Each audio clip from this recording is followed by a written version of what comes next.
मैं आर्य वज्री और हमारे टीम मेंबर विमल प्रिय की तरफ से मैं सबका स्वागत करता हूँ। और मुझे लगता है कि आज कुछ हमारे पहली बार भी कुछ मित्र जुड़े हैं नागपुर से और हमारे पुराने जो रेगुलर मित्र हैं वो भी जुड़े हुए हैं। तो मैं सभी का आज के इस धम्म मित्र वर्ग में बहुत बहुत स्वागत करता हूँ। और जिस प्रकार से उदयवीर जी और उनके मिसेस ने बहुत ही अच्छी तरह से पूजा का संचालन करते हुए हमें एक बुद्ध के प्रति हमें श्रद्धावान किया है। तो इसी श्रद्धा के साथ हम थोड़ा और धम्मों को ग्रहण करने के लिए अपने आप को तैयार करते हैं। और पता है कि आज हम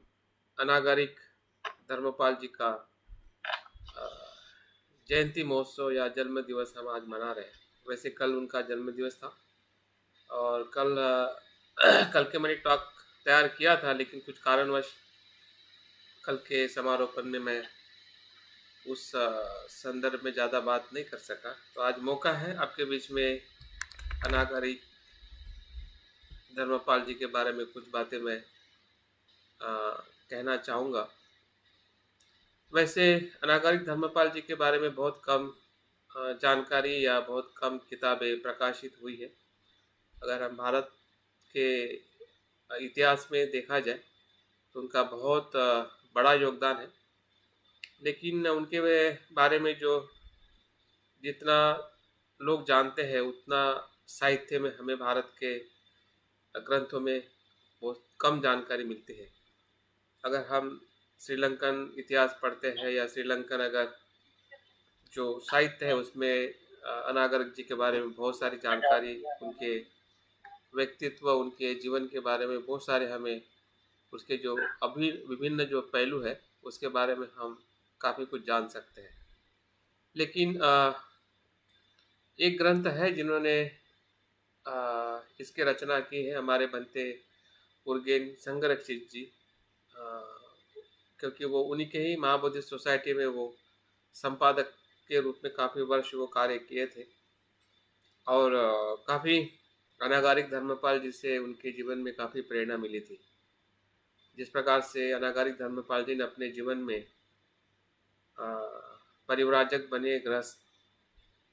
ग्रस्त जीवन को छोड़कर धर्म के प्रचार प्रसार के लिए उन्हें समर्पित किया और बाद में वो उनके जीवन के अंतिम काल में वो भिक्षु बने। तो कहीं न कहीं प्रारंभिक तौर पे अगर हम भंते संघर्षी जी के जीवन के बारे में देखते हैं तो वो भी अनागारिक तौर पे ही अ, काफ़ी उनका लंबा प्रवास रहा है और उसके बाद फिर वो सामनेर बन के भिक्षु बनते हैं। तो अनागारिक धर्मपाल जी के बारे में जब मैं विशेषता जब उनकी जयंती आती है तब शायद हमें उनकी याद आती है कि उनका जीवन, उनका कार्य क्या था और उसके बारे में हम बात करते हैं। तो मैं भी ऐसा ही लग रहा था कि जब मैं कल उनके जीवन के बारे में पढ़ रहा था और समझने का प्रयास कर रहा था कि एक इंसान इतने विपरीत परिस्थिति में कैसे काम कर सकता है और परिस्थितियाँ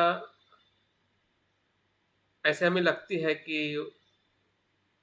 वहाँ पे अच्छी होगी, वहाँ पे अच्छी होगी, लेकिन अगर पास में से देखा जाए तो हर एक देश में, हर एक समय में कुछ न कुछ परेशानियाँ, दुख और समस्या होती है। हम भले आज के परिप्रेक्ष्य में बात करें या फिर 100 साल पहले की बात करें या और उससे पहले भी बात करें, तो समस्या हर समय में, हर जगह पे अपना रूप और स्वरूप अलग-अलग धारण करते हुए रहती है। और उस परिस्थिति में जो व्यक्ति उस परिस्थिति को बदलने के लिए या सही मार्ग पे अपने आप को और लोगों को ले आने के लिए जो समर्पित करता है, उसी को ही बोधिसत्व और महामानव कहा जाता है। तो उसमें से अनागरिक धर्मपाल जी आधुनिक, अगर हम 19वीं,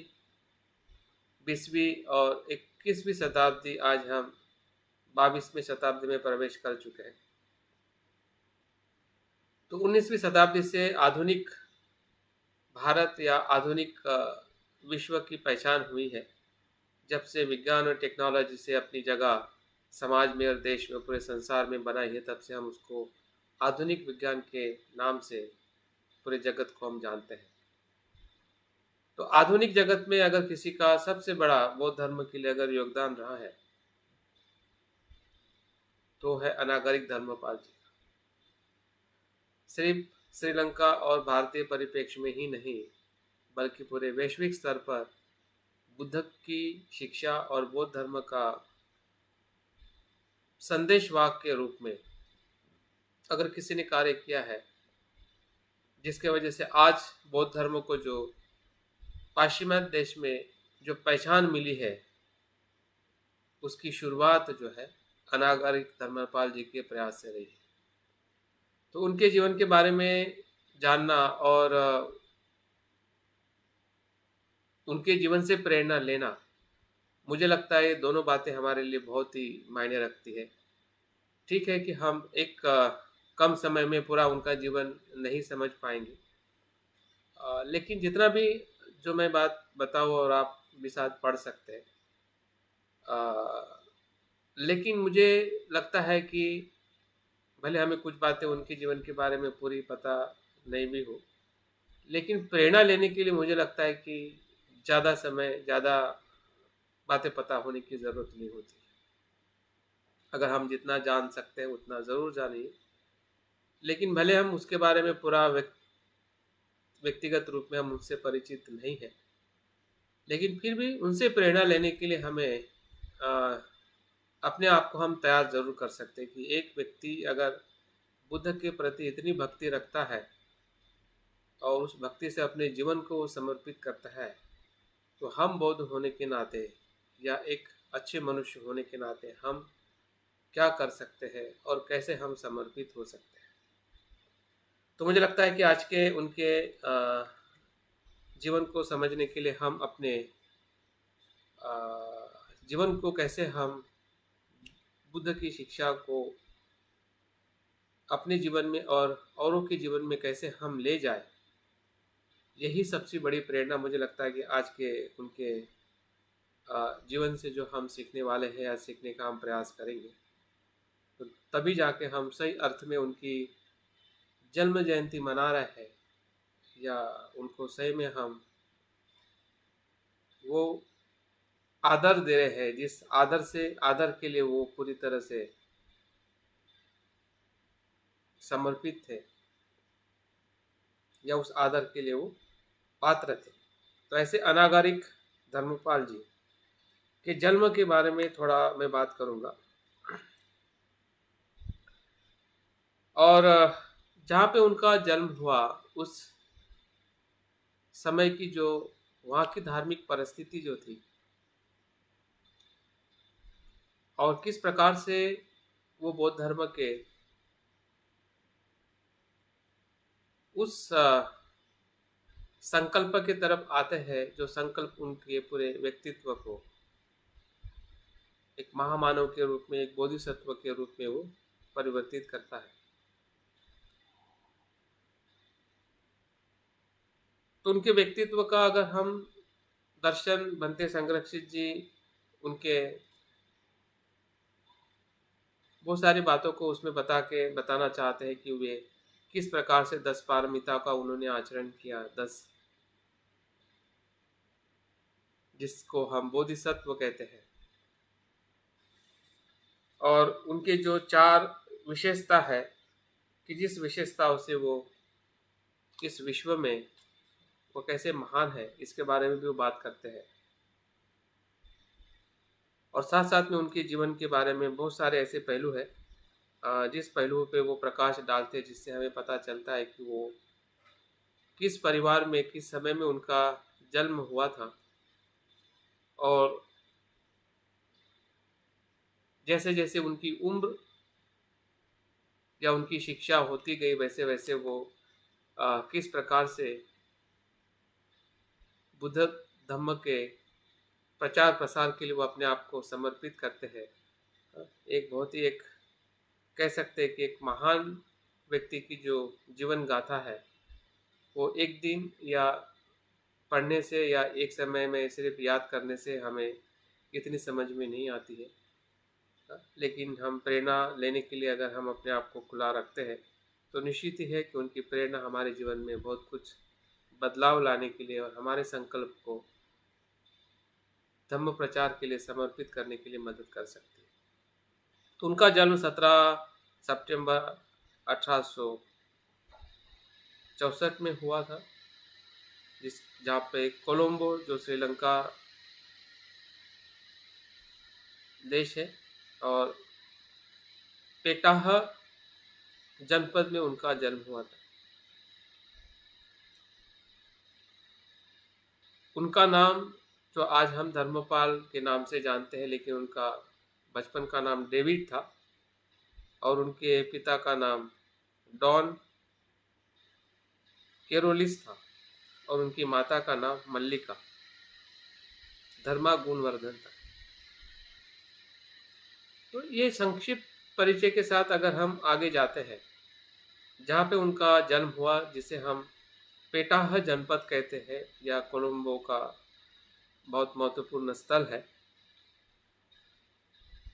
तो अगर हम उनके परिवार के परिप्रेक्ष्य में थोड़ा देखते हैं कि उनके माता पिता और उनका पूरा परिवार जो है पारंपरिक बौद्ध धर्म से जुड़ा हुआ था, उनके परिवार से बौद्ध परंपरा का अनुसरण करने वाला उनका परिवार था, लेकिन साथ साथ में वे, उनके पिताजी और उनके परिवार के सभी लोग व्यवसाय में काफ़ी उन्नत थे। और ऐसे संपन्न परिवार में जब कोई पुत्र होता है तो उसके पिता की यही इच्छा होती है कि मेरा पुत्र मेरे व्यवसाय को ही आगे बढ़ाए। तो उसके पिताजी की भी वही इच्छा रही थी, जैसे कि शुद्धोधन राजा की इच्छा थी कि मेरा पुत्र जो है एक महान सम्राट बने। उसी प्रकार से जब उनको पुत्र होने वाला रहता है तो उसके पिता की मन ही मन इच्छा होती है और अपने पत्नी के सामने वो जायज भी करते हैं कि अगर हमें पुत्र होता है तो वो श्रेष्ठ और अधिक धनवान हम उसे बनाएंगे या उसको व्यवसाय में और अच्छे कार्य के लिए उसको हम आगे ले आएंगे। लेकिन उनकी जो पत्नी होती है मल्लिका, उसका स्वप्न होता है कि मुझे अगर पुत्र होता है तो उसे मैं भिक्षु बनाऊं। अब ये दोनों कामनाएं एक दूसरे से विपरीत है। एक सांसारिक सफलता को प्राप्त करना चाहते हैं और उनकी माता जो है वो भिक्षु बनाना चाहती है। तो ऐसी क्या परिस्थिति थी कि उसकी माता को अपने पुत्र का जन्म होना और जन्म होने के बाद मेरे पुत्र को भिक्षु बनाने के लिए वो संकल्पबद्ध,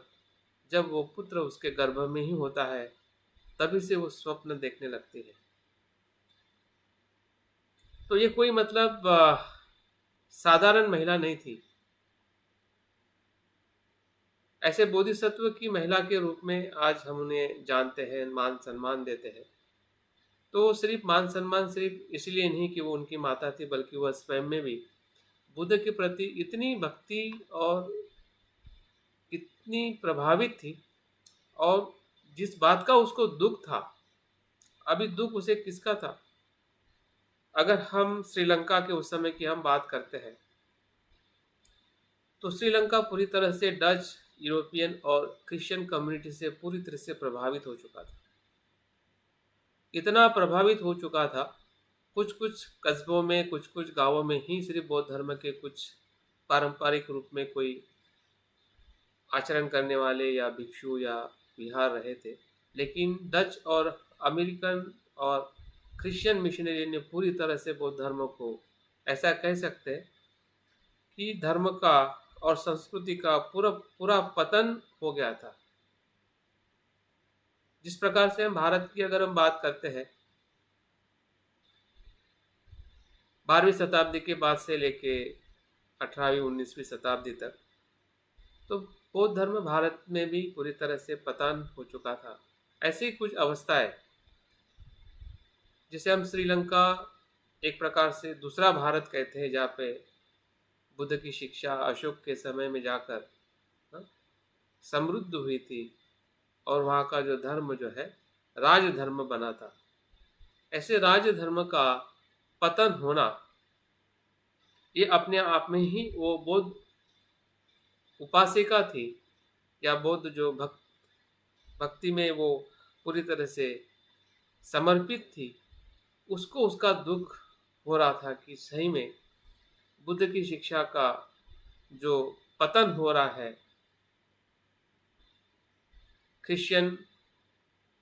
संस्कृति के वजह से, या क्रिश्चियन की जो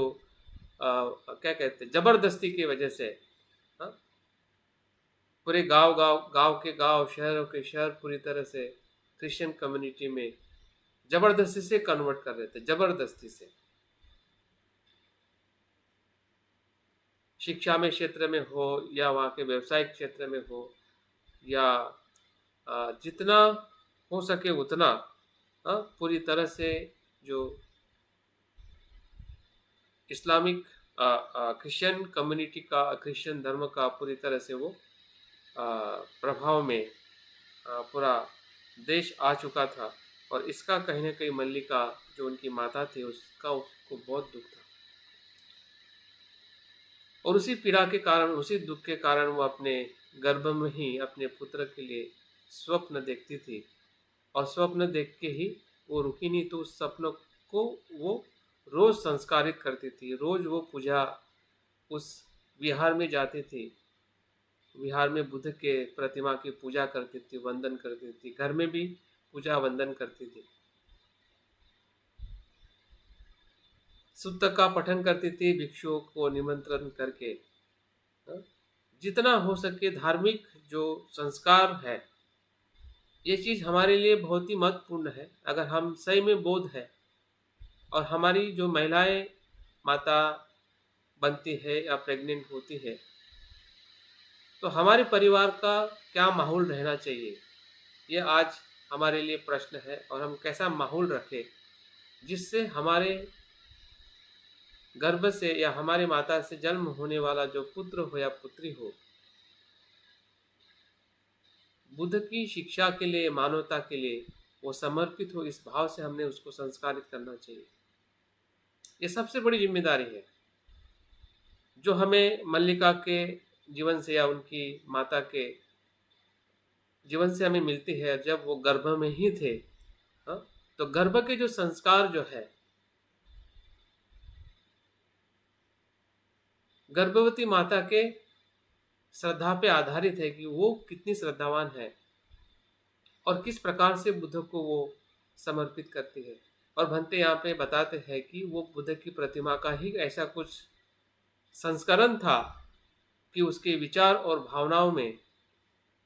जो जो वो सोचती थी वैसे वैसे उसके हृदय में और उसके गर्भ पे परिणाम होता गया।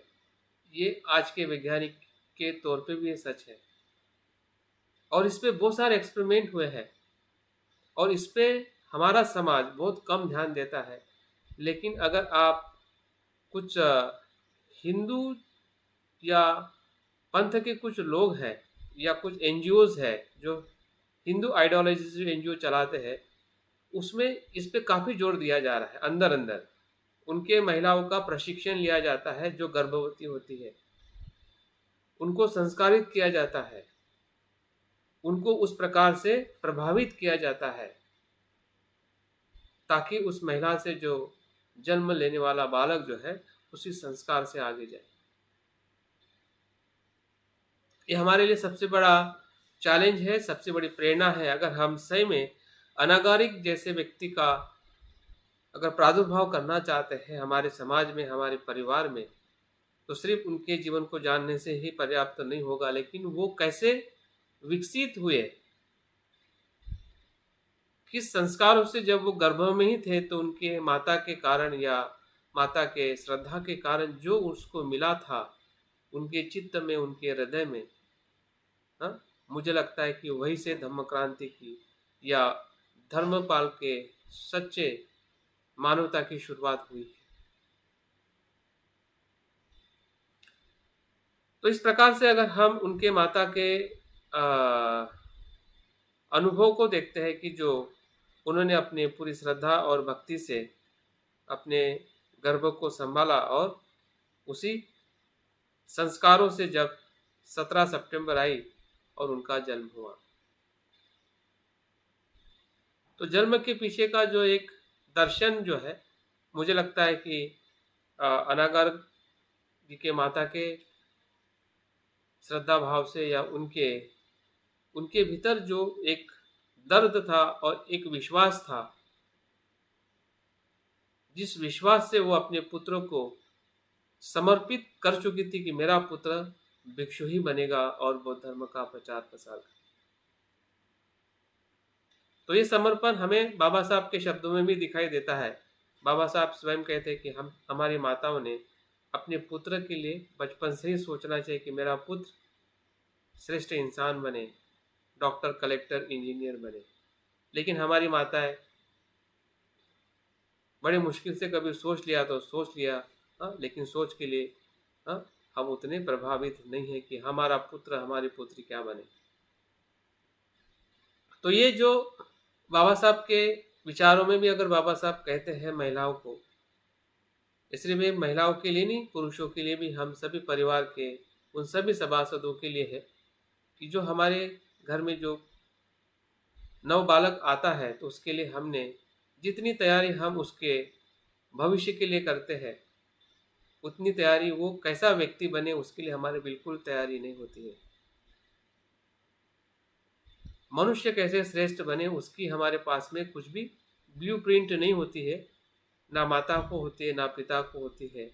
ना आसपास के जो हमारे रिश्तेदार होते हैं उनके पास में भी कुछ ब्लूप्रिंट नहीं है। अगर ब्लूप्रिंट नहीं है तो उससे होने वाला जो परिणाम जो है वो भी ऐसा नहीं होगा। तो अनागारिक धर्मपाल जी का जीवन जो है उनकी माता के गर्भ से ही बौद्ध बुद्ध के प्रति जो उनकी आस्था, श्रद्धा और संस्कारों से जो उनको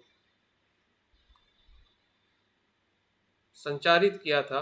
उसी का ही परिणाम हम उनके पूरे व्यक्तित्व में या उनके पूरे कार्य में हमें दिखाई देता है। अगर हम थोड़ी आगे की बात करते, जन्म लेने के बाद जो उनकी शिक्षा हुई और शिक्षा में जो कुछ भी उनको अनुभव हुआ क्रिश्चियन कम्युनिटी का या क्रिश्चियन पादरी का या क्रिश्चियन जो भी टीचर संस्कृति का और बौद्ध संस्कृति का, जो उनको अपनी माता से जो बचपन से ही जन्म लेने के बाद में भी उनकी माता रोज विहार में ले जाती थी, पंचशीलों का पठन करवाती थी और उनको ब्रह्मचर्या के बारे में बताती थी। तो ब्रह्मचर्या का आचरण करना जो है, जिसे हम अनागारिक करते हैं कि जो परिव्राजक होते हैं, तो उनकी माता ने ही बचपन से उसे सिखाया था। तो जितने भी जन्म लेने के बाद की जो शिक्षा है, बौद्ध शिक्षा जो है, उसके लिए भी उनके माता ने पूरी तरह से उनको शिक्षित करके, दीक्षित करके, जो उसका बौद्ध भिक्षु की तरफ जाने का मन बने, उसकी पूर्व तैयारी उनकी माता ने पूरी तरह से ईमानदारी से की थी। और उसी प्रकार से डेविड अपने जीवन को बुद्ध के प्रति आस्था और बुद्ध के जीवन के प्रति जो उनकी समझ बनी, वही कहीं ना कहीं उनके पूरे शिक्षा क्षेत्र में किसी भी प्रकार से जो क्रिश्चियनिटी के जो प्रभाव से वो अपने आप को बचा सके। अगर उनकी माता उनको अगर सक्षम नहीं करती तो पूरा वातावरण ही ऐसा था कि प्राथमिक शिक्षा का माहौल हो या फिर उच्च शिक्षा का माहौल हो, या हर जगह पे जबरदस्ती से नामकरण भी करवाया जाता था, जबरदस्ती से वही बाइबल पढ़ाया जाता था, उसके सिवा कुछ भी नहीं, बुद्ध के नाम के लिए भी कोई जगह नहीं थी। ऐसा एक घटना, जब वो कॉलेज में जाते हैं तो एक घटना वो बनती है कि बुद्ध जयंती के दिन स्कूल चालू होती है और जब अनागारिक या डेविड जो होते हैं वो बुद्ध के प्रति बहुत आस्थावान होते हैं और टीचर को कहते हैं कि आज बुद्ध जयंती है, आपने अवकाश देना चाहिए, छुट्टी देनी चाहिए ताकि हम अपने त्यौहार को या बुद्ध की जयंती को हम मनाएं। लेकिन शिक्षक या वहाँ का जो मैनेजमेंट जो होता है वो नकारता है कि ये इस प्रकार से अवकाश नहीं मिलेगा। तो डेविड क्या करते हैं? हाँ? वो वहाँ से स्कूल से निकल के घर पर आते हैं और वो आंदोलन करते हैं कि इस बुद्ध जयंती के लिए अवकाश मिलना चाहिए, क्योंकि ये बुद्ध का अधिकार है, बुद्ध की आस्था है। तब से वे अपने आप को जिस प्रकार से प्रस्थापित करते हैं और उसी के अनुरूप वो उनकी जो कार्य करने की जो गतिविधि जो है या कार्य करने का उनका मार्ग जो है वो अपने आप धीरे धीरे प्रशस्त करते हैं। अगर हम थोड़ा 80 के समय में हम देखते हैं, जो थियोसॉफिकल सोसाइटी जो अमेरिका में जो फाउंड हुई थी 1875 में, वे श्रीलंका में आने का एक कारण बनता है कि उस समय जो क्रिश्चियन लोग जो थे बौद्ध धर्म को पूरी तरह से प्रताड़ित करते थे, लेकिन उस समय एक भिक्षु थे जिनका नाम भंते गुणानंद थे, और वो बहुत ही विद्वान ऐसे भिक्षु थे जो अपने बिहार में थे और काफ़ी लोगों को वो बौद्ध धर्म से प्रभावित करते थे। तो क्रिश्चियन जो पादरी थे, क्रिश्चियन जो गुरु थे, जब उनको पता चला कि बौद्ध धर्म के ये जो महान पंडित विद्वान है, हाँ, लोगों को बौद्ध धर्म के बारे में कोई भी प्रश्न हो, कुछ बात हो, उससे वो पूरी तरह से समाधान करते, तो वो एक दिन एक जाहिर सभा में उस भिक्षु को बुला के उनसे चर्चा करते हैं। और जब वो तर्क और वितर्क करके जो चर्चा करते हैं तो पूरी तरह से जो क्रिश्चियन लोग जो है पूरी तरीके से हार जाते हैं। और इसकी चर्चा जो है ये सिर्फ श्रीलंका में ही नहीं, अमेरिका तक जाती है कि बौद्ध धर्म की जो शिक्षा जो है, बौद्ध धर्म का जो विवाद करने का या बुद्ध की जो शिक्षा की जो महानता जो है, वो क्रिश्चियनिटी या क्रिश्चियन धर्म पूरी तरह से लुप्त कर चुके थे। लेकिन इस सभा के कारण, इस चर्चा सत्र के कारण वो फिर से उजागर हो जाती है पूरे श्रीलंका में, और इसी की जो असर जो है अमेरिका तक जाती है, न्यूयॉर्क तक जाती है। और वहाँ पे जो ये फाउंड जो संस्था जो है थियोसॉफिकल सोसाइटी, जिसे हम कह सकते हैं गूढ़वाद का अभ्यास करने वाली सोसाइटी, ये कोई धर्म, एक विशिष्ट धर्म का अनुसरण ये सोसाइटी नहीं करती है, लेकिन धर्म के भीतर जो रहस्य जो है या मिथोलॉजी जो है, हाँ, उसके विद्या या गुड़ विद्या का अध्ययन करके उसका अनुभव करने के लिए इस सोसाइटी की स्थापना वेस्टर्न में की गई थी, हाँ, ताकि जो किसी भी धर्म के या अंधश्रद्धा में न जाते हुए वैज्ञानिक रूप से या विचार तर्क के रूप से हमने सत्यता को प्राप्त करना चाहिए। तो ऐसी सोसाइटी की जो दो महत्वपूर्ण जो व्यक्ति है, संस्थापक है, मैडम मेरी ब्लावस्की और कर्नल हेनरी ऑलकॉट, ये दोनों हस्बैंड वाइफ होते हैं। वो भारत में आकर फिर भारत से श्रीलंका में जब वो 80 में आते हैं,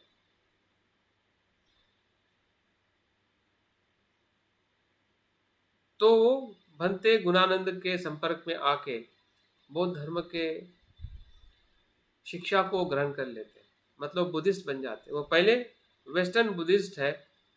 कि जो श्रीलंका में जाकर जब वो बौद्ध बनते हैं तो वहाँ की जो प्रजा जो है, वहाँ के जो क्रिश्चियन धर्म का जो प्रभाव धीरे धीरे कम होने लगता है और फिर से बौद्ध धर्म के तरफ लोगों का जो आकर्षण है, जो वहाँ के जो प्रॉपर जो लोग थे, श्रीलंकन लोग हैं, कि जो क्रिश्चियन बन के या क्रिश्चियन के प्रभाव में आके पूरे अपने मूल संस्कृति को या मूल सभ्यता को भूलते जा रहे थे, हाँ। और जैसे ही ये दो व्यक्ति आकर बौद्ध धर्म की दीक्षा लेते हैं और पूरे श्रीलंका में या जहाँ तक उनका जो यात्राएं होती है, और उसके कारण फिर से बौद्ध धर्म की एक शुरुआत, जिसे हम रिवाइवल कह सकते हैं। और उसी समय डेविड उस भिक्षु के संपर्क में होते हैं और वो थियोसॉफिकल सोसाइटी के भी संपर्क में आ जाते हैं। तो डेविड पर इसका बहुत ज़्यादा प्रभाव होता है, क्योंकि वो भी कहीं न कहीं ऐसे ही परिस्थिति को ढूँढ रहे रहते हैं कि किस प्रकार से अ, धम्म के लिए या धम्म के प्रचार-प्रसार के लिए कार्य किया जाए। क्योंकि वो भी बालक होता है और उनके पिता तो चाहते ही नहीं हैं कि वो अ, इस प्रकार से भिक्षु बन के या धम्म के लिए कार्य करे। उनके पिताजी चाहते थे कि वो अपना व्यवसाय आगे बढ़ाए। लेकिन उनकी माता और स्वयं डेविड का भी जो मन जो है,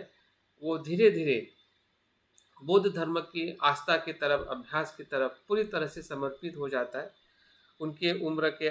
20 वर्ष के आसपास वो इस प्रकार से मतलब समर्पित हो जाता है। और विशेषतः इस थियोसॉफिकल सोसाइटी के संपर्क में आने के बाद हाँ, वो स्वयं भी कुछ वर्ष के बाद में बुद्धिस्ट थियोसॉफिकल सोसाइटी की स्थापना करते हैं, ताकि पूरी तरह से बुद्धिज्म के अभ्यास के माध्यम से जो सत्यता जो है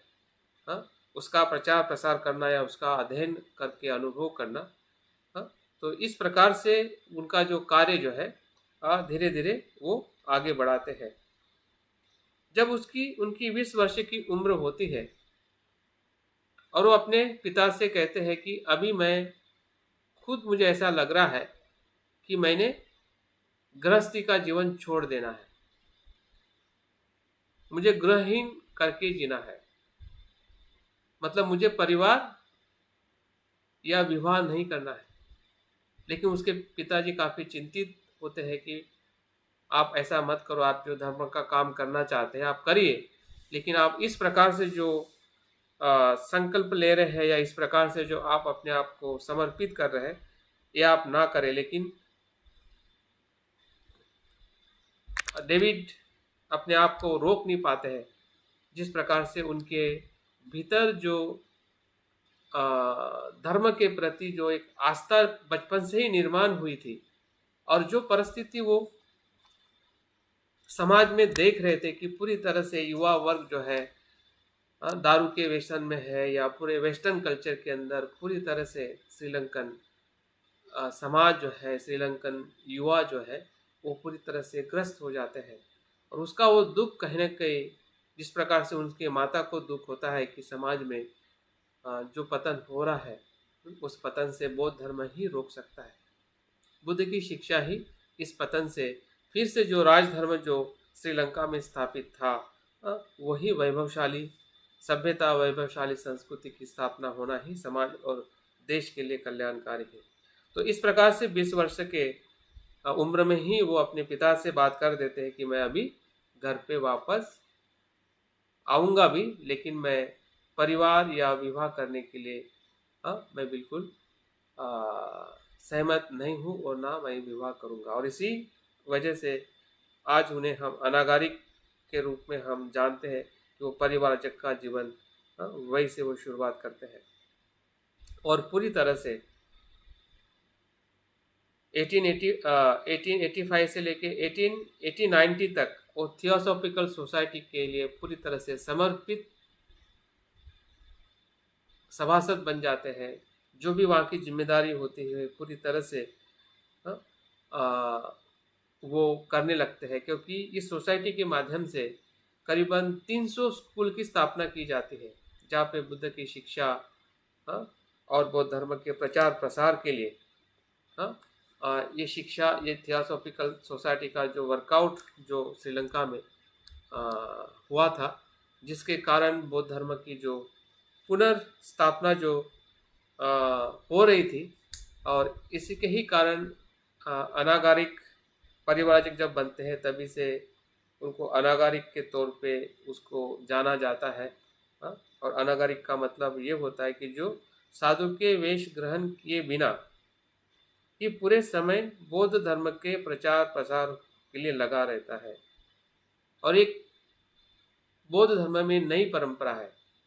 ऐसी परंपरा बुद्ध के समय या बुद्ध के बाद भी हमें दिखाई नहीं देती है, जिनकी शुरुआत अनागारिक धर्मपाल जी ने की। और उसी के पद चिन्हों पर, अनागारिक के पद चिन्हों पे ही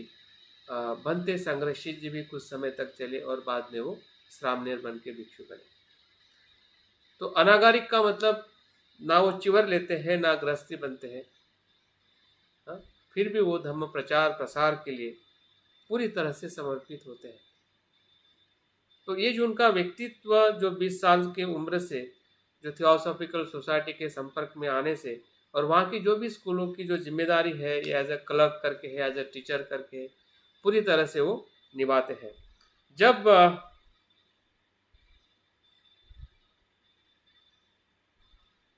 1886 में एक उनको मौका मिलता है, जो कर्नल, इस सोसाइटी के जो संस्थापक होते हैं कर्नल हेनरी, वो पूरे सिलोन में भ्रमण करने के लिए निकलने वाले होते हैं। और तब डेविड जो है, तब मुझे लगता है कि उनका नाम धर्मपाल रख दिया जाता है। और ये कर्नल ही है कि जो उनका नाम धर्मपाल रखते हैं, क्योंकि धर्म के प्रति जो उनकी जो भावना है या धर्म की रक्षा करने की जो भावना है, उसी के आधार पे उनका नाम धर्मपाल रखा जाता है। तो 1886 में जब कर्नल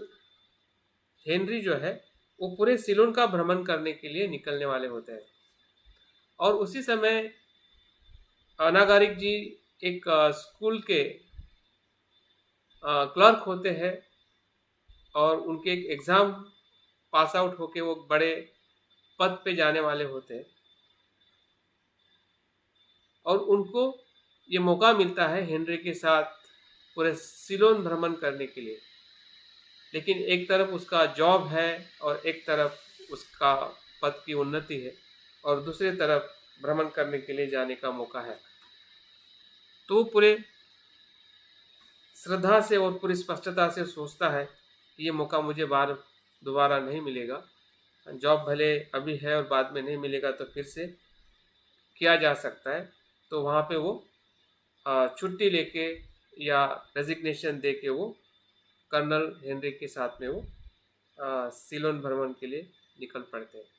तो सिलोन भ्रमण के बारे में जो बनते संरक्षक जी ने जो वर्णन किया है,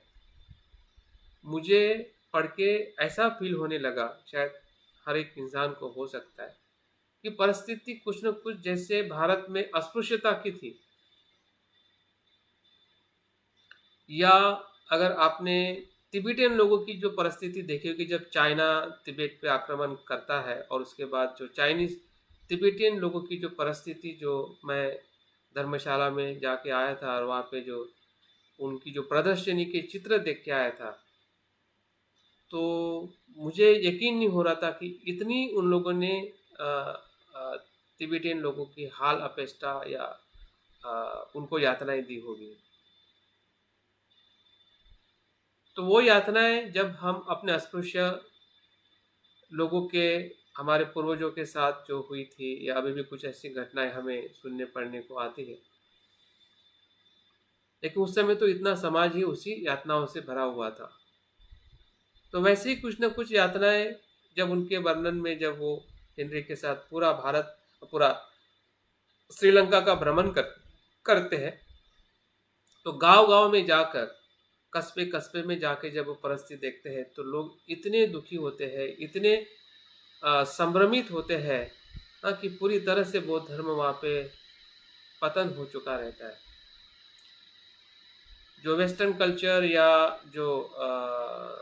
क्रिश्चियन जो संस्कार है, वो पूरी तरह से लोगों ने अडॉप्ट किया रहता है, और उसमें लोगों के बीच में जाके हेनरी जो बात करते हैं बौद्ध धर्म की, उसका जो भाषांतरण है या उसके बातों को लोगों को बताना, लोगों की बातों को उनको बताना, एक प्रकार से संदेशवाहक का जो काम करते हैं, उससे उनकी जो विद्वत्ता है, उनका जो लोगों के तरफ देखने का जो अनुभव है, उनकी करुणा है, उनकी जो सहनशीलता है, वो पूरी तरह से इस प्रवास में बढ़ जाती है। वो पूरी तरह से स्पष्ट हो जाते हैं कि श्रीलंका में हाँ, किसकी और क्या ज़रूरत है, और बौद्ध धर्म कितने पतन के तरफ जा चुका है, जिसके पतन को एक ही शिक्षा, एक ही धर्म और मार्ग बचा सकता है, वो है बुद्ध और बुद्ध का धर्म। तो ये यात्रा उनके जीवन में मुझे लगता है कि एक प्रकार से उनके श्रीलंकन जो पतन था, श्रीलंका से जो बौद्ध धर्म का पतन का जो दुख था, वो हेनरी के साथ में रहने की वजह से जो उन्होंने बौद्ध धर्म के प्रति जो भी सुना पढ़ा, क्योंकि उनको भी बहुत अभ्यास करने की ज़रूरत थी, वो कर रहे थे कि ऐसे जो विद्वान लोग थे उनके संपर्क में आकर वो पूरी तरह से धम्म को समझ रहे थे कि धम्म के भीतर जो मैत्री है, करुणा है, प्रज्ञा है, इन सभी बातों का वजूद क्या है। तो मुझे ऐसा लगता है, और हमें सभी जब यात्रा करते हैं तो हमें इसका ज़रूर अनुभव होता है। और बनते संरक्षित जी भी अपने 10 अलंकार में बताते हैं कि धम्म यात्रा जो हमारे आध्यात्मिक जीवन को और उन्नत करने के लिए हमारे लिए उपयोगी होती है। और भंते के पूरे जीवन में, अगर हम भंते संरक्षित का पूरा जीवन ही यात्रा का रहा है, फिर वो भारत में हो, कॉलिंगपॉन्ग में हो, या पूरे आ, यूरोप में हो, हाँ? और उन्होंने जहाँ जहाँ पे भी यात्रा की है, या फिर इधर जब भारत में थे तो श्रीलंका में उनकी यात्रा हो या म्यांमार में हो, हर देश में, हर संस्कृति में जब उन्होंने बुद्ध के शिक्षा को देखा और होने वाले पतन को भी देखा और होने वाली समस्या को भी देखा कि समस्या कितनी गहरी है, जो पारंपरिक रूप में जो हम बौद्ध धर्म अभ्यास कर रहे हैं, जिसमें कुछ समस्या है, जिस समस्या को बनते ने गहराई से समझा। अगर वो यात्रा नहीं करते तो शायद उनको इतनी गहरी जो दृष्टि जो है, और जिस दृष्टि से उन्होंने एक आदर्श, और उस आदर्श के तरफ जाने का जो मार्ग जो उन्होंने हमें बताया है, तो शायद इतना वो नहीं कर पाते। बाबा साहब के जीवन में भी अगर हम तुलना करते तो बाबा साहब की भी यात्राएं जो है उनके पूरे व्यक्तित्व को आ, आ, बदलते हुए दिखती है। जब वो भारत में थे, भारत में जो अस्पृश्यता का जो अनुभव रहा था, वही व्यक्ति जब अमेरिका में जाता है, वहाँ पे स्वतंत्रता का उनको अनुभव होता है, समानता का अनुभव होता है, खुलेपन का अनुभव होता है, हाँ? शिक्षा के साथ जो उनके शिक्षक है उनसे मैत्रीपूर्ण संपर्क होता है, हाँ? तो ये यात्रा का जो बाबा साहब के जीवन में, फिर वहाँ से फिर वो इंग्लैंड जाना हो या फिर जर्मनी जाना हो, या ऐसे जो भी बाबा साहब भी अलग अलग देशों में या पूरे भारतवर्ष में उनकी जो यात्राएं रही है, हाँ, तो इन यात्राओं से वो अपने समाज के, देश के या मनुष्य के दुखों को उन्होंने बहुत समीप से देखा है। तो हमने भी कहीं ना कहीं ऐसी मुझे भी ऐसा, जब मैं शुरुआत में नोएडा में आया था तो मैंने काफ़ी प्रयास किया कि यहाँ के कुछ लोगों को मिलके गांव गांव में जाके मैं देख रहा था कि लोग कैसे होते हैं, कैसे जीते हैं, किस प्रकार से बुद्ध की और बाबा साहब की शिक्षा का जीवन जी रहे हैं या नहीं जी रहे हैं। तो सही में जब हम लोगों के बीच में जाते हैं, हाँ, भले उसको हम कुछ अभी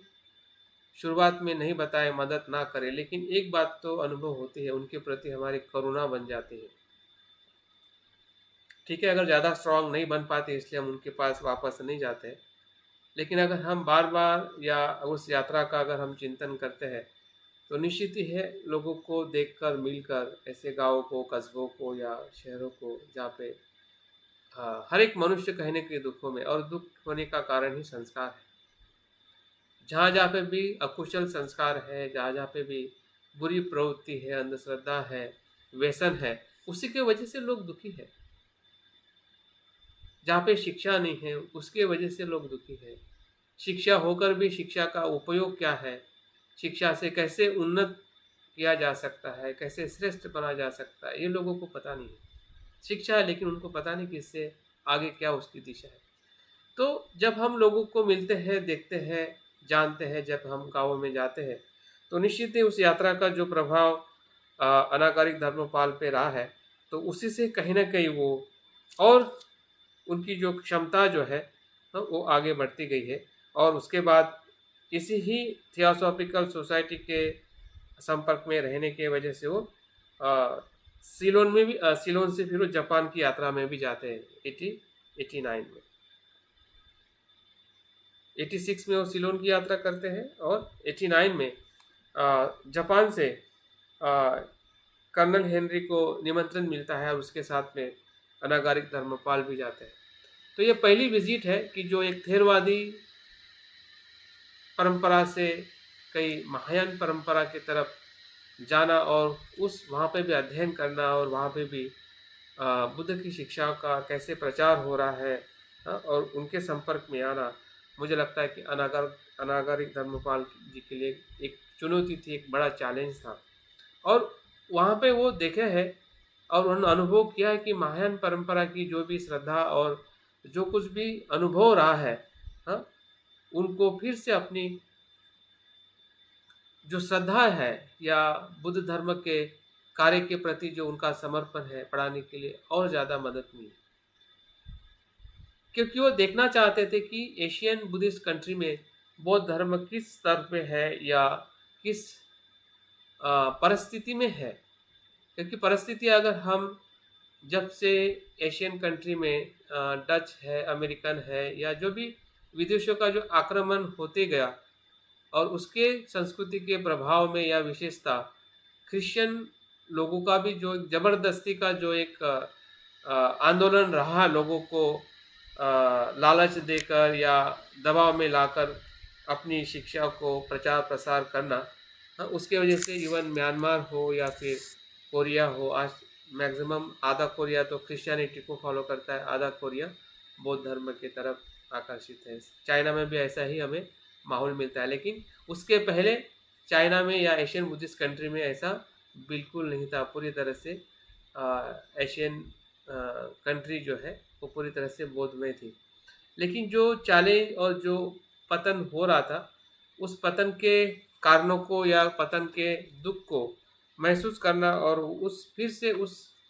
पतन से बाहर आना या उसको रिवाइवल करना, उसकी फिर से पुनर्स्थापना करना, मुझे लगता है कि उसमें अनागरिक धर्मपाल जी का बहुत ही मतलब बेस है। सिर्फ भारतीय और श्रीलंकन बौद्धों के लिए नहीं, पूरे पूर्व बौद्धों के लिए। अगर हम उनके आगे के और कुछ कार्य को देखेंगे तो उन्होंने पूरे बौद्ध धर्मों को ही पूरब से लेके पश्चिम तक, पश्चिम में ले जाने वाला अगर कोई पहला व्यक्ति है, तो वो अनागरिक धर्मपाल जी है। मैं सोच रहा था कि बाबा साहब के पहले अनागरिक धर्मपाल बोधिसत्व ने जो एक प्लेटफॉर्म बनाया था बौद्ध धर्म का भारत में या विदेशों में भी, जो बौद्ध धर्म फिर से पुनर्जीवित हो रहा था, तो बाबा साहब आम्बेडकर जी के कार्य के लिए और धर्मांतर के जो भी गतिविधि रही है उनके लिए एक प्रकार से एक पार्श्व भूमि थी, एक सफल भूमि उन्होंने बनाई है कि एक बोधिसत्व से दूसरे बोधिसत्व का कार्य जो बाबा साहब ने किया, और बाबा साहब के महापरिनिर्वाण के बाद बनते संरक्षक जी ने उसी कार्य को कंटिन्यू किया। तो ये तीनों बोधिसत्वों को अगर हम इस फेज में देखते हैं 19वीं, 21वीं और 22वीं शताब्दी में, तो मुझे लगता है कि हम जो उनके अनुयायी हैं, कि हम अनागरिक जी को भी जानते हैं, बाबा साहब को भी जानते हैं और भंते संरक्षक जी को भी जानते हैं, तो हमारी शक्ति तो 3 गुना होनी चाहिए। क्योंकि तीनों बोधिसत्व इसी ही फेस में हुए हैं जिस फेस में हमारा अस्तित्व है। हम सभी, मुझे लगता है कि 19वीं शताब्दी के आसपास का ही हमारा जन्म है, जो हम 20वीं और 21वीं शताब्दी को भी हम देख पा रहे हैं। तो कहने का मतलब यह है कि बोधिसत्व का जो हमें श्रृंखला मिली है बौद्ध जगत को, भारत को ही नहीं पूरे विश्व को, अगर हम तीनों व्यक्ति का अगर योगदान देखें तो वो सिर्फ उनके देशों के लिए नहीं है। अनागरिक श्रीलंका के हो के सिर्फ श्रीलंका या भारत के लिए नहीं है, बल्कि विश्व के लिए है। बाबा साहब का कार्य भरे भारत में हुआ है, लेकिन भारत के लिए ही नहीं बल्कि विश्व के लिए है। भंते संरक्षक जी का कार्य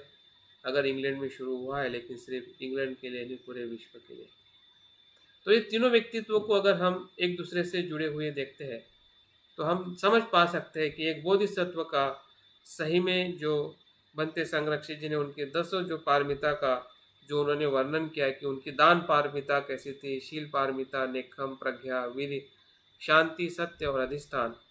मैत्री और उपेक्षा, हर एक पारमिताओं में वो पूरी तरह से खरे उतरे थे। उन्होंने पूर्ण करने का पूरी तरह से प्रयास किया है। उन्होंने कोई ऐसी पारमिता नहीं छोड़ी कि जिसमें वो पीछे रहे और जिसके कारण हम उसको हम बोधिसत्व नहीं कह सकते।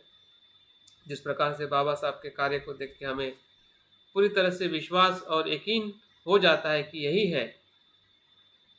बोधिसत्व की पारमिता जिन्होंने बाबा साहब के जीवन को समझा है, हाँ, उस भाव से हम स्वीकार करते हैं कि यस, बाबा साहब बोधिसत्व थे। किसी के सिर्फ कहने मात्र से नहीं, बल्कि हमारे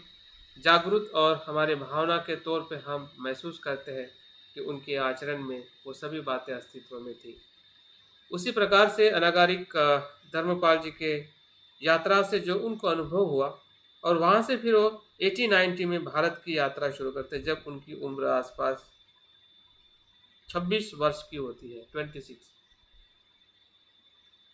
20 में वो परिव्राजक बनते हैं, और अलग अलग शहरों की यात्रा या अलग अलग देशों की यात्रा करने के बाद वो 26 वर्ष में वो जब भारत आते हैं, तो भारत में भी पूरे भारत को वो पादक्रमण करते हैं या यात्रा करते हैं।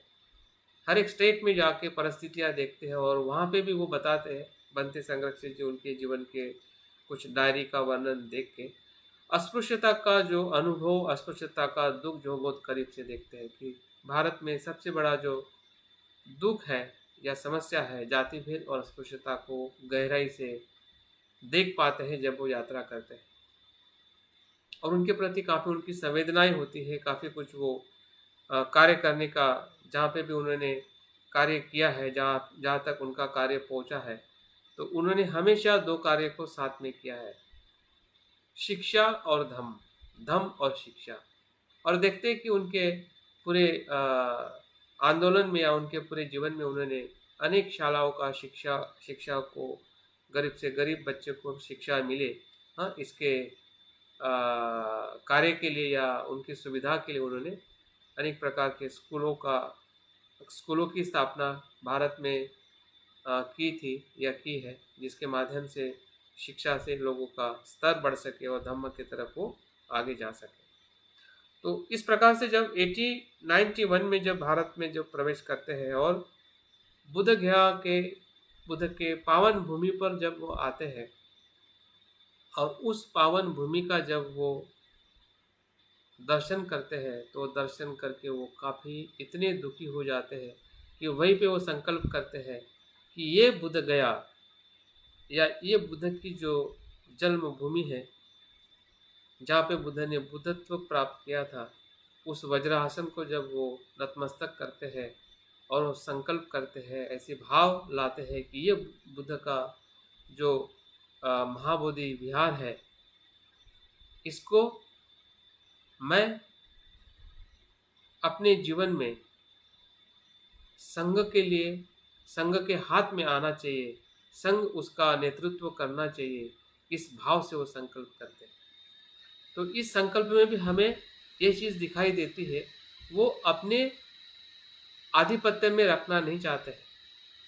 वो संघ के आधिपत्य में लाना चाहते हैं, जबकि वो पूरी तरह से महंतों का, हिंदुओं ने पूरी तरह से उसको कब्जा कर दिया था, और उसका पूरा देखभाल है, या उनकी पूरी जो अधोगति जो उन्होंने देखी है, तो बताया जाता है कि उनकी आंखों से आंसू आ रहे थे कि जिस भूमि पर जो केंद्र पूरे विश्व का श्रद्धा का केंद्र है, कि जहाँ पे बुद्ध ने ज्ञान को प्राप्त किया था, ऐसी जगह का जो परिस्थिति जब वो देखते हैं, तो तभी वो संकल्प कर देते कि कुछ भी हो, मेरे जीवन में मेरे मृत्यु के पहले जितना हो सके मैं प्रयास करूं, ये भिक्षु संघ के हाथों में जाए, या भिक्षु संघ इसका नेतृत्व करे, ताकि ये बुद्ध की जो आस्था है, बुद्ध के प्रति जो लोगों की आस्था है, ये बौद्ध लोगों का ही अधिकार है, न कि हिंदू और महंत ब्राह्मण लोगों। तो ये संकल्प से वो पूरे बाकी भी जो तीर्थ स्थान होते हैं, या जो बुद्ध ने स्वयं ही महापरिनिर्वाण सूत्र में कहा है कि मेरे मृत्यु के महापरिनिर्वाण के बाद 4 जो स्थली जो है, ये श्रद्धा से इसका भ्रमण करना चाहिए, या श्रद्धा से उसकी भक्ति या पूजा करनी चाहिए। तो उसमें सबसे पहली जो स्थली जो है, वो लुम्बिनी है, बुद्धगया है, सारनाथ है और कुशीनगर है। तो वो सभी स्थलों को जब वो भेंट देते हैं, और हर एक जगह पे ऐसी ही परिस्थिति उनको दिखाई देती है, और उस भाव से वो पूरे इस आंदोलन को अपने जीवन का एक केंद्र बनाते हैं कि मैं इसके लिए लोगों को, जो बौद्ध लोग हैं, बौद्ध देश है, इनसे मदद लेकर मैं इस कार्य को आगे बढ़ाऊंगा। और इस प्रकार से वो श्रीलंका में वापस जाके लोगों को बताते हैं, या वहाँ से जो फिर आगे और भारत के ही कुछ जो लोग हैं, जो मित्र उनके होते हैं कलकत्ता में, वहाँ पे वो एक सोसाइटी की स्थापना करते हैं जिसे हम महाबोधि सोसाइटी के नाम से 1891 में वो स्थापना करते हैं, इसी उद्देश्य के लिए कि ये बुद्ध गया का जो बोधि टेम्पल है, महाबोधि जो विहार है, वो बौद्ध की विरासत है, जबकि वो महंत और ब्राह्मणों ने उसको कब्जा किया है। तो उसको कैसे हम प्राप्त करें और किस प्रकार से उस विरासत की हम सुरक्षा करें, और उसी के साथ जो अन्य भी जो बौद्ध स्थल है उसकी हमने सुरक्षा करनी चाहिए, क्योंकि ये बुद्ध का श्रद्धा स्थान है, जिस पे सिर्फ और सिर्फ बौद्ध लोगों का ही या भिक्षु का ही उसमें हस्तक्षेप होना चाहिए, नहीं कि महंतों का, ब्राह्मणों का। तो ये जो उनकी जो स्पष्टता थी बौद्ध धर्म के प्रति और बौद्ध स्थली और उनके बुद्ध के इन सभी स्थलों के प्रति, उसी के उद्देश्य से जब वो महाबोधि सोसाइटी 1891 में स्थापित करते हैं, तो हमें पता है कि 1890 वर्ष जो है ये नए बोधिसत्व का भी जन्म वर्ष है। जैसे हम 14 अप्रैल 1891 भीमराव या हमारे जो बोधिसत्व जो है होने वाले, उनका जन्म का भी वर्ष है। तो ये कोई कोइंसिडेंट नहीं है कि एक चीज़ बौद्ध धर्म के लिए स्थापित हो रही है, और जिस बुद्ध गया का पूरा पतन हुआ था, या हिंदू या महंतों के, ब्राह्मणों के हाथों में वो था, उसी की लड़ाई और उसी वर्ष में एक नए फिर से बोधिसत्व का उद्भव होना, ये इतिहास के पन्नों में भी एक बहुत ही महत्वपूर्ण घटना है कि जो एक दूसरे के साथ में जुड़ते हुए हम देख सकते हैं। और इसी के अनुक्रम में जब वो पूरे श्रीलंका में जाकर या भारत में जो लोग भी बौद्ध धर्म के प्रति आस्थावान थे, विशेषतः कुछ कलकत्ता में कुछ प्रवृत्तियाँ चल रही थी बौद्ध धर्म की,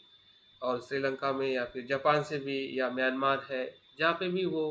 बौद्ध देश थे या देश है, उस जगह पे जाकर या पत्र व्यवहार से वो अपनी बात को रखते हैं कि इस ज़मीन को हमने, जो महंत के पास में है, उस ज़मीन को हमने खरीदना चाहिए। और महंत तब बेचने के लिए भी तैयार होता है, लेकिन बाद में धीरे धीरे उसमें बहुत सारी चेंजेस आ जाती है और परिस्थिति इतनी विकट हो जाती है कि जो आज हम देख पा रहे कि हमारा बुद्ध गया का टेम्पल कुछ इतने संघर्ष के बाद में भी पूरी तरह से हमारे बौद्ध के हस्तक्षेप में नहीं। आज उसमें 50% ही हमारा या 60% ही हमारा उसमें सहभाग है, बाकी गवर्नमेंट और अभी भी महंतों का उसमें हस्तक्षेप है। लेकिन जो लड़ाई अनागारिक जी ने जो शुरू की थी, और उस लड़ाई में कुछ उनकी जीत भी हो रही थी, अगर उस समय जीत हो जाती है तो शायद तभी से जो विहार जो है हमारे बौद्धों के पूरे सभ्यता में बौद्ध के हाथों में होता।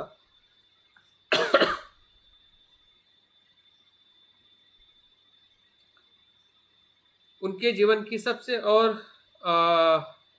महत्वपूर्ण जो घटना जो है, जैसे कि मैंने कहा कि सिर्फ उनका प्रचार प्रसार भारत और श्रीलंका में ही नहीं था, पूरे विश्व में वो कैसे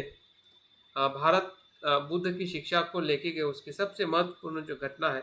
जो हमें 1983 में जो शिकागो में जो विश्व धर्म संसद या परिषद में प्रतिनिधि के तौर पे धर्मपाल अनागारिक जी को बुलाया गया, क्योंकि तब तक उन्होंने इतना प्रचार प्रसार और अपनी जो श्रद्धा और अपनी जो बुद्धिमत्ता थी, प्रकाशनों के माध्यम से, पत्रों के माध्यम से, और बुद्ध गया का जो उन्होंने जिम्मेदारी लेके जो वो आगे बढ़ रहे थे, उससे अपने आप में ही उनका जो व्यक्तित्व जो था श्रीलंका के प्रतिनिधित्व के तौर पे हो या भारतीय प्रतिनिधित्व के तौर पे हो, हाँ, तो उनका बन चुका था और इसी कारण इस सभा में उनको निमंत्रित किया गया और उससे जो उनको एक नया परिप्रेक्ष्य मिला कि बुद्ध की शिक्षा को उस सभा में जाकर मानवता और शांति और जो आ, आ, उस समय के जो महान विद्वान उस समय जो बुद्ध धर्म के तरफ आकर्षित हो रहे थे, जिन्होंने ग्रंथ लिखे थे या जिन्होंने बहुत सारे साहित्य का पाली में से इंग्लिश में भाषांतर किया था, ऐसे डेविड डेविड जैसे है या बहुत सारे ऐसे ऑथर जो थे वो सभी परिषद में थे और बाकी भी ऐसे बहुत सारे विद्वान थे, प्रोफेसर थे, उनसे भी बहुत सारे संपर्क होने के कारण बुद्ध की जो सच्ची जो शिक्षा थी, तत्व जो था, जो वेस्टर्न कंट्री या वेस्टर्न पाश्चिमात्य देश पूरी तरह से अनजान था, उनको सही अर्थ में बुद्ध की शिक्षा क्या है, क्योंकि वो पूरी तरह से भौतिकवाद में ही या भौतिकता में ही पूरी तरह से रच पच गए थे। उनके जीवन में ऐसा कोई दर्शन ही नहीं था। एक थियोसॉफिकल कुछ बातें कर रहे थे, लेकिन वो भी वहाँ पे पूरी तरह से सफल नहीं हो सका, क्योंकि उनकी बातें लोगों को पूरी तरह से समझ नहीं पाई, सहमत नहीं हो पाई। और ऐसे समय में जब बुद्ध की शिक्षा अनागारिक धर्मपाल उस संसद में करते हैं और उसके बाद 1-2 महीना वहाँ पे अलग अलग जगह पे प्रवास करते हैं और दोबारा भी फिर से उनको अमेरिका में जाने का मौका मिलता है बार बार, तो उससे उस समय के जितने भी विद्वान, प्रोफेसर और वैज्ञानिक जो उनके संपर्क में आते हैं और वहाँ से जो उनके पास से जो बुद्ध की शिक्षा को लेते हैं, सीखते हैं या प्रेरित होते हैं, तो उससे एक नया जो पड़ाव जो है बौद्ध धर्म का वेस्टर्न देश में या पाश्चिमात्य देश में, उसकी शुरुआत अगर किसी ने की है तो वो अनागारिक धर्मपाल जी। उनके योगदान, इस योगदान को हम बिल्कुल भूल नहीं सकते। आज जो बौद्ध धर्म भारत से वेस्टर्न में गया है, उसका सबसे बड़ा महत्व का जो सेतु है वो अनागारिक धर्मपाल जी है। एक इंसिडेंट मुझे भी सुनकर पढ़कर काफ़ी अच्छा लगा और मैं प्रेरित भी हुआ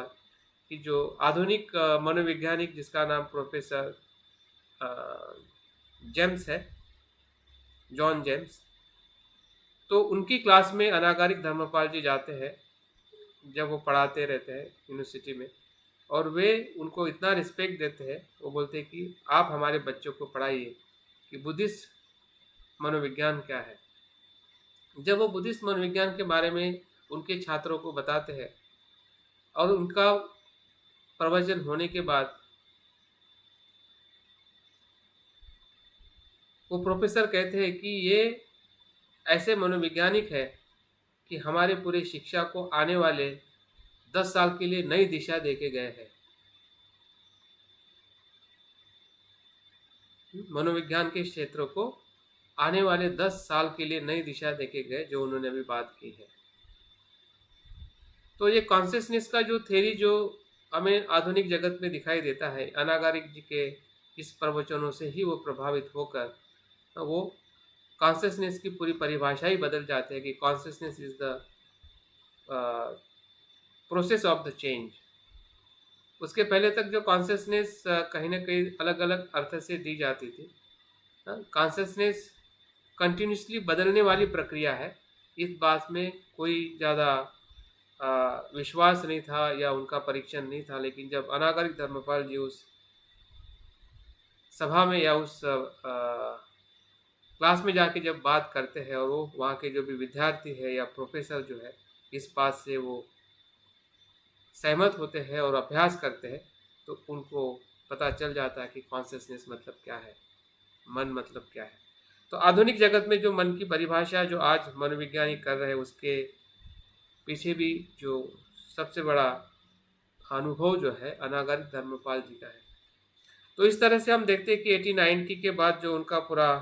प्रवास रहा है, सिर्फ और सिर्फ बुद्ध गया के मुक्ति के लिए रहा है, जो उन्होंने आखिरी सांस तक उसको निरंतर अलग अलग लोगों की मदद लेकर वो निरंतर वो प्रयास करते रहे। कुछ सफलता मिली और कुछ विफलता मिली, और अंतिमतः उस उस कार्य को वो अपने सास के अपने जीवन के अंतिम पड़ाव में जब आए तो वो अधूरा ही रह गया। तो कुछ बातें ऐसी थी कि जब उन्होंने पहली बार उस जगह को खरीदने के लिए प्रयास किया गया, तो जो महंत था वो गया का वो तैयार था कुछ लाखों या कुछ रुपए में लेने के देने के लिए, लेकिन कुछ समय के बाद वो इनकार किया। और जब इनकार किया तो अनागारिक धर्मपाल जी वहाँ के जो मैजिस्ट्रेट होते हैं उनके ऊपर केस करते हैं कि ये बेचने के लिए तैयार था और अभी बेच नहीं रहा है। तो फिर जब केस वहाँ पे चलती है तो फर्स्ट जो निजी जो अदालत में जो मैजिस्ट्रेट होते हैं वो कहते हैं कि आप ना बोध हो, मतलब महंत को बोलते हैं कि आपने कभी ना पूजा की है ना पूजा करते हो। जो बौद्ध लोग हैं वो बुद्ध की पूजा करते हैं, तो वो उनका ही स्थल है, उनको ही मिलना चाहिए। तो ये डिसीजन तो उनको मिल जाता है। अगर वो डिसीजन को अगर वो मान लेते तो शायद उसी समय बुद्ध गया जो है वो हमारे हाथ में या भिक्षुओं के हाथ में आ जाते। लेकिन वो अपर कोर्ट में जाते हैं, और अपर कोर्ट में जाने के बाद वहाँ के जो मैजिस्ट्रेट होते हैं या जज होते हैं वो अनागरिक के फेवर में डिसीजन नहीं दे पाते। उसका कारण ये भी होता है कि दूसरे जो महंत होते हैं जो इनके साथ में जुड़े होते हैं, तो इस प्रकार का स्टेटमेंट देते हैं कि ये जो बुद्ध जो है विष्णु के 9वें अवतार है। ये स्टेटमेंट बहुत ही इस डिसीजन को पूरी तरह से हमारे फेवर से दूसरे फेवर में लेके जाता है। हाँ, वो क्या कहते हैं कि बुद्ध जो है विष्णु के 9वें अवतार है, और इसलिए बुद्ध हिंदू का ही टेम्पल है, हिंदू का ही मंदिर है। तो इस स्टेटमेंट के आधार पे पूरी तरह से ये जो बिहार का जो देने का या लेने का जो पूरा डिसीजन है वहाँ पे पूरी तरह से स्टॉप हो जाता है कि नहीं, फिर तो ये तो हिंदू का ही है। तो इस प्रकार से जो बातें मतलब होने के कारण उनका जो कारवा जो है रुकता नहीं है, फिर भी वो निरंतर प्रयास करते रहते हैं, और उस प्रयास से कुछ न कुछ वो हासिल करके ही गए हैं, जो आज हम अपने आंखों से जाके देखते हैं कि हमारा बुद्ध विहार हमारे हाथ में कुछ तो भी परसेंटेज में हमारे हाथों में वो समाया हुआ।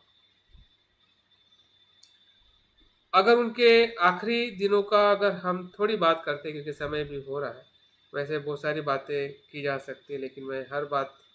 समझा नहीं पाऊँगा। और आखिरी दिनों में 13 जुलाई 1931 में वो अनागारिक सामने और भिक्षु के रूप में वो भिक्षु की दीक्षा ग्रहण करते हैं। उनका नाम देवप्रिय देवमित्र धर्मपाल धर्मपाल तो उनका नाम होता ही, लेकिन देव प्रिय इस शब्द से भी उनको संबोधित किया जाता है। और 69 वर्ष के आसपास उनका मृत्यु होता है, और वो मृत्यु के समय काफ़ी बीमार होते हैं कुछ महीनों से। काफ़ी उनको जो भी उनके कार्य की वजह से जो भी उन्होंने पूरे अपने जीवन में जो वीर्य से और अपने शरीर का जो उन्होंने समर्पण किया था, और उसके वजह से उनको कुछ आखिरी समय में उनको कुछ बीमारियां भी रही है, और उसके वजह से काफ़ी वो पीड़ित थे। तो अपने मित्रों को कहते थे कि ये जो तुम मेरे दवाई के लिए पैसा लगाते हो ये मत लगाओ, ये धम्म के कार्य के लिए लगाओ। तो ये उनकी जो बातें जो सुनते हैं तो लगता है कि सही में वो अपने एक एक पैसे का किस तरीके से धम्म के कार्य के लिए वो लगाना चाहते थे। और अंतिम शब्दों में वो कहते हैं कि शरीर का मैं जो त्याग कर रहा हूँ, तो मैं फिर से इसी कार्य को करने के लिए मैं फिर से 25 बार जन्म लेना चाहूँगा इस कार्य को करने के लिए। और आगे ये भी कहते हैं कि मैं इसी ही वाराणसी के आसपास ब्राह्मण घर में जन्म लेना चाहूँगा। ये भी बहुत ही उनका संकेत है क्योंकि ब्राह्मणों के ही कारण जो जगह या उनका जो तिरस्कार था या बुद्ध के प्रति जो उनका रवैया था, उसको वो तोड़ के जब वो ब्राह्मण परिवार में जन्म लेंगे तो निश्चित ही है उसमें वो बुद्ध की शिक्षा का जब अभ्यास करेंगे, आंदोलन करेंगे, तो ब्राह्मण लोग भी उसको स्वीकार करना पड़ेगा, क्योंकि उस समय वो स्वीकार नहीं कर सके। महंतों ने बुद्ध की जो बात को अनागरिक के माध्यम से समझ नहीं सके कि वो बुद्ध की भूमि है, वो बुद्ध के लोगों को, बौद्ध लोगों को दे देनी चाहिए। लेकिन अगर ब्राह्मण घर में अगर वो जन्म लेंगे तो निश्चित ही है कि उनकी जो बात उनको माननी पड़ेगी, या जिस प्रकार से वो आगे अपने जीवन में बौद्ध धर्म को लेकर कार्य करेंगे, हाँ, तो वो हमेशा बौद्ध धर्म के भक्ति में, बौद्ध धर्म के प्रचार प्रसार में ही वो अपना आने वाले 25 जन्म वो लेकर धम्म का कार्य करना चाहते हैं। तो ये उनके आखिरी शब्दों से हमें ये पता चलता है कि वो किस प्रकार से अपने जीवन में पूरी तरह से बोधिसत्व के पद पर चलते रहे, चलते रहे, चलते रहे, और फिर से जब वो अपने जीवन में फिर से जन्म लेना चाहते हैं तो इसी कार्य के लिए लेना चाहते हैं कि वो धर्म का प्रचार प्रसार करें, क्योंकि उनके जहन में या उनके पूरे अनुभव में आ गया था कि धम्म ही है कि सच्चे अर्थ में लोक कल्याण कर सकता है। बाबा साहब भी स्वयं कहते हैं कि जो बौद्ध धर्म का प्रचार प्रसार करता है वही सच्ची मानव सेवा है। तो सच्ची मानव सेवा बुद्ध के शब्द में बहुजन हिताय बहुजन सुखाय,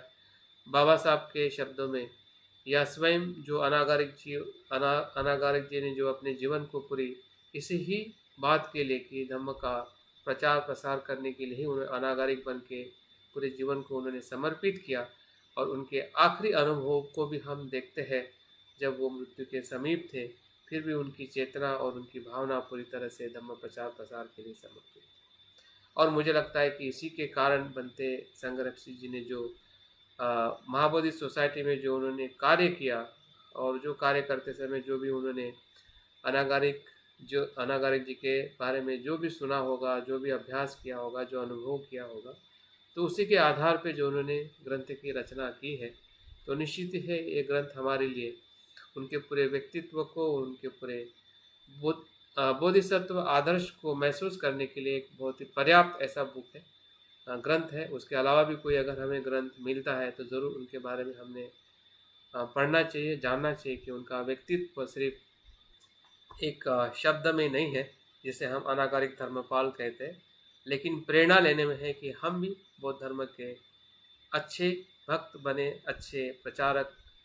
आचरण करके हम प्रचारक बनते हैं, तभी जाके ऐसे महान व्यक्ति को हम सही तरीके से नमन कर सकते हैं, आदर कर सकते हैं। तो बहुत बहुत धन्यवाद आप लोगों के आज के इस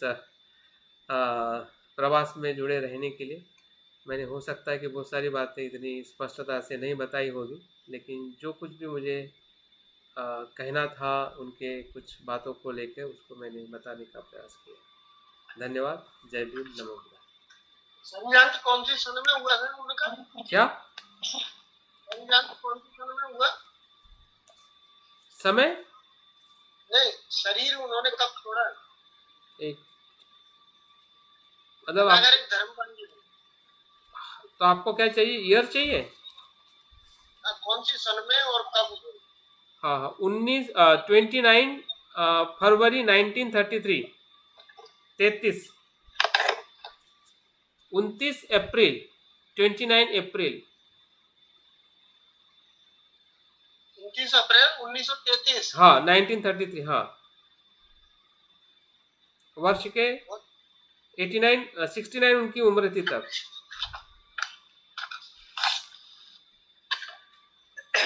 तो बहुत बहुत धन्यवाद। बहुत धन्यवाद आपका ब्रह्मचारी आदरणीय मंजू कुमार जी। बाकी जैसे हमें उम्मीद थी और विषय को आपने बाकी न्याय देने की पूरी कोशिश की है, और बहुत सारी ऐतिहासिक जानकारी हमें उपलब्ध कराई। तो सभी ऑनलाइन जुड़े हुए लोगों की तरफ से मैं आपका बहुत पुनर्नमोदन करता हूँ और आभार करता हूँ कि